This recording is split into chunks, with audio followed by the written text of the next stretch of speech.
Estamos de volta e agora vamos falar da segunda parte da nossa aula de hoje, que é falar sobre o desenvolvimento.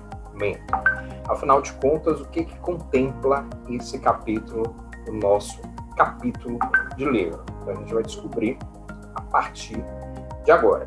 Então, deixa eu compartilhar aqui meus slides com vocês. Aliás, não é slide, Marcos, é a página da Ampla. Agora ver o exemplo do capítulo de livro.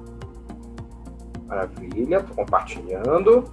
Aí, assim como no primeiro momento, eu vou fechar a cam para o vídeo não ficar tão pesado na hora de postar, certo? Então, bora lá. Fechei a cam. A gente chega na parte do desenvolvimento, que é o referencial teórico. E o que é esse referencial teórico? É a parte onde vocês vão falar de forma aprofundada sobre o tema do capítulo de vocês. Então, por exemplo, nesse capítulo que eu estou mostrando para vocês, o tema era qual? Era coordenação pedagógica, certo? Então, logo na introdução, o que foi que o autor fez? Que no caso sou eu mesmo, o autor. Eu conceituei o que era a coordenação pedagógica, eu relatei bem brevemente a relação da coordenação em instituições de ensino, depois eu falei sobre o problema de pesquisa, o objetivo, depois eu falei sobre a metodologia, que no caso de vocês é um capítulo à parte, mas tudo de forma bem breve, eu não detalhei. Mas agora, nas considerações não, no referencial teórico, também chamado de desenvolvimento, que é esse daqui, agora sim, a gente vai falar de forma detalhada. E normalmente, esse capítulo a gente costuma subdividir ele. Aí você pode se perguntar, né? Como assim, Marcos, subdividir esse tópico do referencial teórico? Muito simples. Se vocês forem ver aqui, eu começo, né, falando a função do supervisor, coordenador pedagógico ou coordenador acadêmico começou a surgir a partir da primeira lei de diretrizes e bases. Então eu começo a dizer qual é a legislação que está atrelada à função do coordenador pedagógico, né? Depois eu costumo falar da relação do profissional, coordenador, pedagogo, em relação ao projeto político-pedagógico. E depois eu falo, né, sobre nomenclaturas variadas que são aplicadas a essa mesma função, né? E vou continuando. Vou falando, legislação, Ó, o quadro aqui, que vocês ainda não vão fazer, mas vocês vão fazer mais para frente. Eu ainda vou ensinar vocês a fazer nesse quadro, tá? Aí eu mostro o ano de publicação, a quantidade de publicações por ano e as universidades aos quais publicaram os trabalhos, sendo divididos esses trabalhos entre trabalhos de mestrado e doutorado. Esse quadro eu fiz lá por meio do site do catálogo de teses da CAPES. Vocês já aprenderam e mais para frente eu vou ensinar vocês a fazer esse quadro. Então, beleza. O referencial teórico, até essa parte do quadro que vocês viram, é referencial teórico. Aí cheguei aqui numa outra parte chamada assim, principais atividades do coordenador pedagógico. Ele também contempla o referencial teórico. Então, você vai ver, se vocês quiserem anotar aí, no seu caderninho, ou num lembrete do celular, o referencial teórico, ele deve ser o maior capítulo do seu capítulo de livro. Ele vai ser o maior tópico, certo? Ele vai superar a introdução, ele vai superar o resumo, ele vai superar a metodologia, vai superar as considerações finais, então vai ser o maior capítulo. Normalmente, ele tem o quê? 7, 8, 9, 10, 11, 12 páginas, certo? Normalmente, os artigos, eles pedem para o capítulo que é submetido para publicação ter, normalmente, no máximo, 15 páginas. No caso da Ampla, eu não tenho certeza se o máximo é 15 páginas. Mas é bom vocês fazerem como se fosse 15 páginas, certo? Aí vocês podem se perguntar, mas Marcos, Peralva, essas 15 páginas é só do referencial teórico? Aí eu respondo para vocês, não. é desde o título, certo? Incluindo o nome dos autores, a titulação, a introdução, o resumo, até as referências bibliográficas. Então, contempla tudo que está em seu capítulo, certo? Mas o mais importante, primeira observação no referencial teórico, é que ele tem que ser o maior capítulo não, o maior tópico, tem que ser o maior tópico dentro do capítulo, dentro desse trabalho que vocês vão produzir. Segunda observação, se vocês quiserem anotar aí, 100%, é isso mesmo que vocês escutaram, 100%, todos os parágrafos devem apresentar citação. 100%, todos os parágrafos devem apresentar citação. E por que isso? Porque, como o nosso trabalho se trata de uma revisão bibliográfica, o referencial teórico ele é feito justamente com base em trabalhos que foram previamente publicados.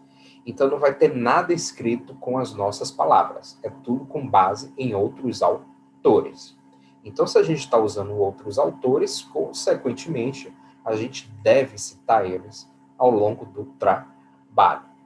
Então, eu já vou logo alertar vocês em relação a uma coisa que normalmente nós, alunos da graduação, costumamos fazer. Eu, pelo menos, fazia bastante na minha época da graduação. E o que era? Eu pegava uma determinada informação, digamos que foi esse primeiro parágrafo. Peguei esse primeiro parágrafo, colei lá na minha fundamentação teórica e não coloquei a citação. Eu deixei para colocar depois. Aí passou uma semana, passou 2, passou 3 semanas, e o que foi que aconteceu? Eu não lembrava mais aonde foi que eu tinha salvo o arquivo em PDF que tinha referência ao trabalho. Aí na hora de submeter o trabalho para a defesa, né, no caso foi o TCC, mas já aconteceu também com artigos científicos, como é que eu vou publicar o dado se eu não sei quem foi que escreveu aquela informação? Então, eu tive que excluir aquele trecho. E aí, o que acontece? Muitas vezes, aquele trecho é importantíssimo para o seu trabalho. E ao você tirar ele, o seu trabalho ele fica incompleto. Então, para vocês não passarem por esse tipo de situação que eu já vivenciei muitas vezes na minha graduação, qual é a dica que eu dou para vocês? Sempre que vocês forem fazer, estarem lá escrevendo, pegaram uma informação de um trabalho, né? Coloquem imediatamente a citação, certo? Porque se você não colocar a citação logo de imediato, corre-se o risco de você acabar perdendo aquela informação. Então, evitem passar por esse tipo de situação, certo? Sempre coloque a citação. Então, vocês vão ver aqui, primeiro parágrafo, apresenta a citação, bonitinho. Segundo parágrafo, mesma coisa. Terceiro, mesma coisa, né? E aqui é até interessante, né? Que, ó, mais uma vez, um trabalho que tem Moreira 2016 e, posteriormente, Ferreira 2019.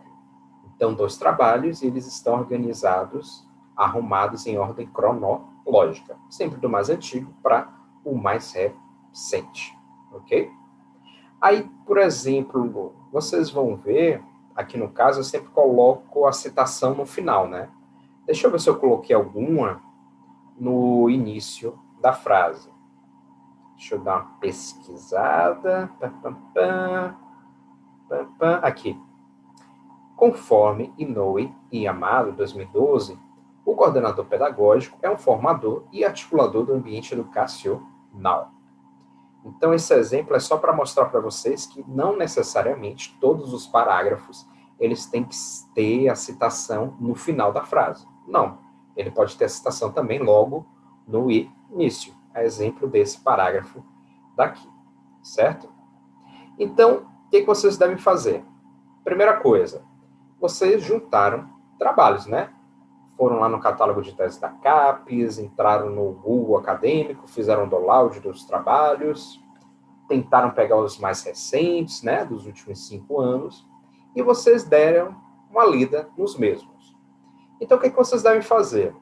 tentem organizar essas informações que vocês obtiveram na forma de capítulos, né? Subtópicos do seu trabalho.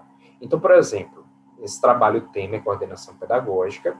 Aí aqui no referencial teórico, que é o desenvolvimento, deixa eu voltar logo para o início, ao invés de vocês escreverem desenvolvimento, ou então referencial teórico, vocês devem escrever um título para esse tópico. Então, quando eu fui ler os meus trabalhos, que eu fiz o download de coordenação pedagógica, eu vi que tinha alguns que falavam justamente dessa parte daqui, histórico dos estudos sobre coordenação pedagógica, que eram capítulos explicando como é que surgiu a função de coordenação pedagógica, né, de coordenador e coordenadora. Então, com base nesses trabalhos, eu criei esse primeiro tópico, histórico dos estudos sobre coordenação pedagógica. Então, eu continuei a leitura, né, e eu vi que muitos trabalhos, eles abordavam a outra questão. Qual era essa outra questão? Era quais os principais atributos, quais as principais atividades, funções que um coordenador pedagógico deve desenvolver. Então, com base nisso, eu criei esse novo tópico, principais atividades do coordenador pedagógico. Aí fui lá, escrevi, enumerei, né, as principais funções, aí coloquei aqui manutenção da efetividade, formação dos professores, mais o que? Gerir o projeto político-pedagógico, atendimento aos pais, dentre outras funções que o coordenador costuma desempenhar. Aí, lembra que no meu título era a função do coordenador pedagógico atrelado a instituições de ensino? Então, aqui eu abri outro tópico falando justamente dessa parte. Papel do coordenador pedagógico junto a coordenações de curso e professores em instituições de ensino superior, certo? Então, vocês vão criar os tópicos do trabalho de vocês justamente com base no quê? No título do trabalho e nos objetivos que vocês listaram lá na introdução, tá bom? Então, o que eu quero que vocês façam? Para a nossa aula do dia... Deixa eu pescar aqui no calendário, rapidinho. Para a nossa aula do dia 25 de novembro, a próxima semana, o que eu quero que vocês façam? Ela vai ser uma aula assíncrona. Ela vai ser destinada para vocês estudarem, para a avaliação que vocês vão fazer na nossa aula. Que dia? Quarta-feira. Para a prova que vocês vão fazer na quinta, certo? Mas se vocês se sentirem confiantes em relação à prova da quinta-feira, o que eu faço para vocês? O que eu recomendo? Então, vão adiantando, tentando começar a fazer o capítulo do desenvolvimento. Mas caso vocês não se sintam seguros em relação à prova de quinta-feira, queiram usar o horário da aula para estudar, não tem problema. O que vocês fazem? Aí, no final de semana seguinte, quando vocês tiverem um tempinho, vocês tentam começar a fazer esse desenvolvimento. Que aí, na semana posterior, que vai ser a data do dia, deixa eu pescar novamente, dia 2 de dezembro. Caso vocês não tenham feito ainda o desenvolvimento, aí eu vou tentar dar uma ajudinha a vocês. Mas eu vou pedir para vocês tentarem fazer já, nem que seja 1, 2 ou 3 parágrafos do desenvolvimento do trabalho de vocês, certo? Então é isso, gente. O desenvolvimento, que é o referencial teórico, não tem muito mistério, não. É justamente isso que eu falei para vocês. Primeira característica, vai ser o maior capítulo, né, o maior tópico dentro desse trabalho que vocês estão desenvolvendo. Segunda característica, todos os parágrafos, 100%, devem apresentar citação, certo? Terceira característica, em nenhum momento vocês devem escrever algo com base em suas palavras, certo? Muitas vezes, quando eu vou corrigir um trabalho, eu vejo que tem um parágrafo sem citação, comento com o aluno e ele me diz, professor, eu escrevi com as minhas palavras. Aí eu respondo, tudo bem, você respondeu com as suas, escreveu, né, melhor falando, com as suas palavras, mas para você escrever, você teve que ler algum trabalho. E esse trabalho apresenta um autor. Então você tem que fazer a citação a esse autor, certo? Outra característica, né? Maior tópico, deve apresentar citação em todos os parágrafos, mais o que, gente? Pode apresentar tabelas, quadro, imagens, certo? Lembrando que se vocês quiserem usar uma tabela de alguém ou uma imagem que vocês encontrarem em algum trabalho, vocês também devem fazer a citação a quem pertence essa imagem, certo? Mas nas aulas mais para frente, eu vou ensinar bonitinho como colocar uma imagem, como criar, caso vocês queiram criar também, certo? Assim como construir gráficos e tabelas. Mas por enquanto, é isso. Tentem criar o desenvolvimento, pelo menos 1, 2, 3, 4 parágrafos, certo? Sempre lembrando que ele vai ser o maior capítulo de todo o trabalho, todo o capítulo que vocês estão desenvolvendo, certo? Outra coisa, já vão pensando em como vocês querem subdividir esse referencial teórico, esse desenvolvimento do trabalho de vocês. E para saber como subdividir, vocês têm que fazer o quê? Ler os trabalhos que vocês fizeram do Laude. Porque com base no que vocês forem lendo, é que vai surgir as ideias. Pô, a gente podia dividir o desenvolvimento neste tópico e nesse outro tópico. Tá certo? Então é isso, gente. Bom trabalho. Qualquer coisa, me chama lá no WhatsApp, certo? Professor, eu comecei a fazer o trabalho 11 da noite e me surgiu uma dúvida. Posso mandar? Pode. Eu não garanto responder na hora, mas vocês já sabem que eu respondo, certo? Posso demorar um pouquinho, mas eu sempre respondo a vocês.